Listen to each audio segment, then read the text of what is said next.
Good morning, everyone. Hillbilly Jill here. North Texas Vegetable Gardening, canning, recipes, a little bit of everything.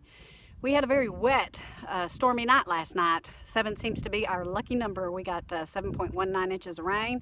Not complaining. Last year this time we were in a very dry, very hot pattern still. And so I'm glad to get this rain. I planted last week the rest of my fall garden, so this is really going to come in handy in the next couple of weeks. I'll start seeing things come up.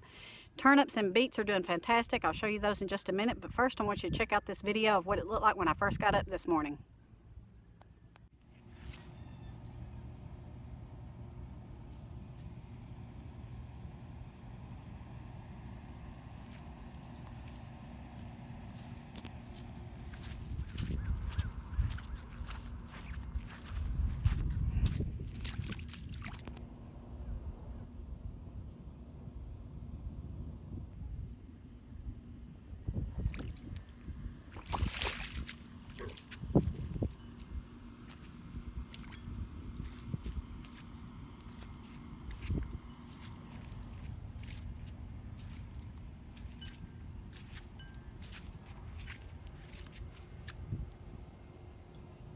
As you can see, we got quite a bit of rain. It really flattened out the garden. It took out one of my pepper plants. I think maybe I can pull it back up. I'm not sure yet. I'm going to try, but you may be asking what you need to be doing in between your planting seasons. Last weekend, you may recall, I planted my spinach, my Brussels sprouts, and my broccoli. A couple of weeks prior to that, I planted my turnips and my beets. Those are coming up like crazy. I'll show you again a close-up. But another couple of things you need to start doing is your jalapeno plants and your bell pepper plants are probably coming to the end of their life cycle. They'll keep growing till the first freeze, but I bet you're starting to get some here in Texas because mine really started coming through after we got the rain and the cooler temperatures. You want to can those jalapenos. I did a video last year on them and it's super easy. Go back and look and see how to can those jalapenos. Absolutely delicious. Another thing, you can freeze your bell peppers. Save those for the rest of the season for your sauces or dips, whatever you want to use your bell peppers for.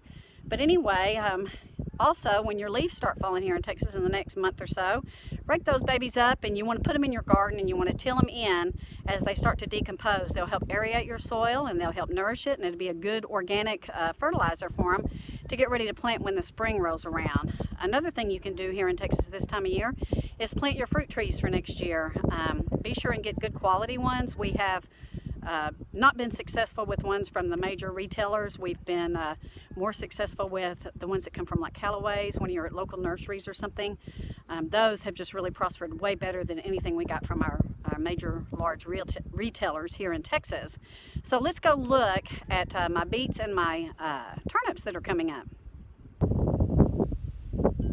As you can see, those are looking fantastic. I'm going to have heaps of turnips and beets that I'll be canning hopefully in the next couple of months. And you can see my row that almost got washed out that I planted last weekend.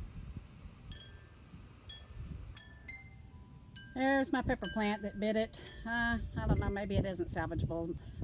I'm going to try. I might can dig it back in, but I'm not going to be able to get out there for days. I mean, look at this.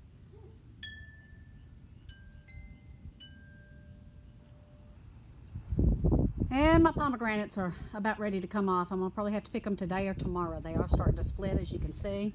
And once they start splitting, it's time to pull the rest of them off.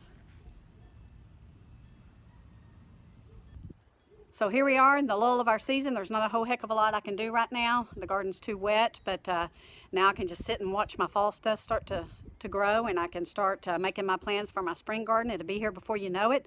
So thank you guys for watching. I'll update you on the kitchen remodel here in the next day or so. It's coming along quite nicely. Very excited about that. We hope you guys have a wonderful weekend. Take care. God bless. And if you're in Texas, stay dry. Be careful. There are flood warnings out. Just be safe. Take care.